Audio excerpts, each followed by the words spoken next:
নমস্কার। ইতিমধ্যেই পশ্চিম বাংলা সহ গোটা ভারতে 4টি রাজ্যে 5টি বিধানসভা আসনে উপনির্বাচন হয়েছে। আর এই আজকে 4টি রাজ্যের ফলাফল সম্পর্কে জানবো।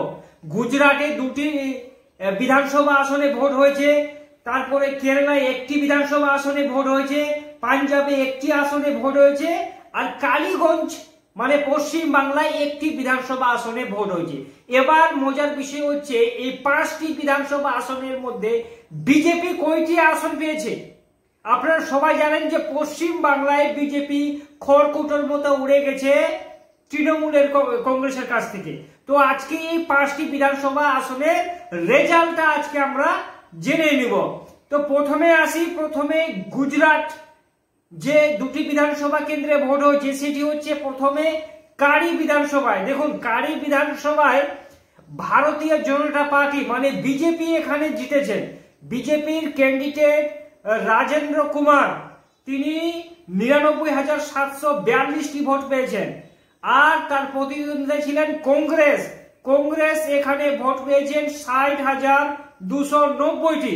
আর আম আদমি পার্টি ভোট পেয়েছেন মাত্র 3,090টি।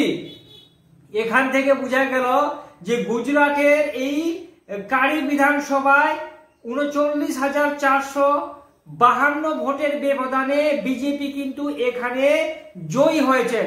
পরের বিধানসভা দেখুন, গুজরাটে আরেকটি বিধানসভায় ভোট হয়েছে যেটি হচ্ছে ভিসাভাদার বিধানসভা। এই বিধানসভায় আম আদমি পার্টি কিন্তু এখানে বিজেপিকে হারিয়ে দিয়েছেন। আম আদমি পার্টির ইটালিয়া গোপাল এখানে ভোট পেয়েছেন 75,942টি। তারপর বিজেপির কৃতি পাটেল এখানে ভোট পেয়েছেন 58,388টি। আর কংগ্রেস ভোট পেয়েছে মাত্র 5,501টি। তার মানে আম আদমি পার্টি এই বিধানসভায় 17,554 ভোটের ব্যবধানে জয়ী হয়েছে। পরের বিধানসভায় চলে আসি। দেখুন, পরের বিধানসভা হচ্ছে কেরালার এই বিধানসভা হচ্ছে নীলাম্বুর বিধানসভা। এই বিধানসভায় জয়ী হয়েছেন কংগ্রেসের আরিয়াধান সৌকার এখানে জয়ী হয়েছেন 77,737 ভোটে। তারপর তার প্রতিদ্বন্দ্বী ছিলেন লেফট মানে সিপিএম মিস্টার স্বরাজ, তিনি ভোট পেয়েছেন 66,660টি। তারপর ভারতীয় জনতা পার্টি মাত্র এখানে 8,648টি ভোট পেয়েছেন। তার মানে কেরালায় সিপিএম না, এখানে কংগ্রেস কিন্তু জয়ী হয়েছে।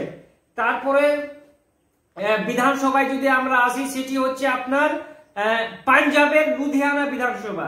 এই বিধানসভায় আম আদমি পার্টি কিন্তু জয়ী হয়েছেন। সঞ্জীব আরোরা আম আদমি পার্টির 35,179টি ভোট পেয়েছেন।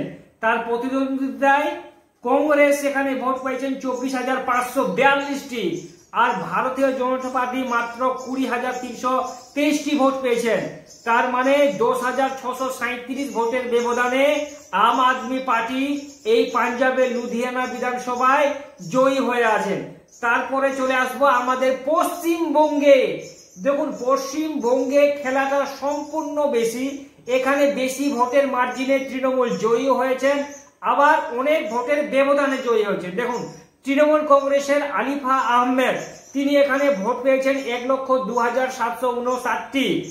আর ভারতীয় জনতা পার্টির আশিস ঘোষ তিনি এখানে ভোট পেয়েছেন 52,710টি। আর তার প্রতিদ্বন্দ্বিতায় ছিলেন সিপিএম আর কংগ্রেসের জোট কাবিল উদ্দিন শেখ, তিনি এখানে ভোট পেয়েছেন 28,348টি। তার মানে 50,000-এর বেশি ব্যবধানের একটি সলিড মার্জিনে তৃণমূল কংগ্রেস ভারতীয় জনতা পার্টিকে পরাস্ত করেছেন এই কালীগঞ্জ বিধানসভায়। তাহলে এখান থেকে আমরা বুঝতে পারলাম যে 5টি বিধানসভার মধ্যে বিজেপি কিন্তু 1টি আসনে জয়ী হয়েছেন। আর আম আদমি পার্টি এখানে 2টি আসনে জয়ী হয়েছেন। আর পশ্চিমবঙ্গের তৃণমূল কংগ্রেস জয়ী হয়েছেন কেরলে 1টি আসনে জয়ী হয়েছেন কংগ্রেস।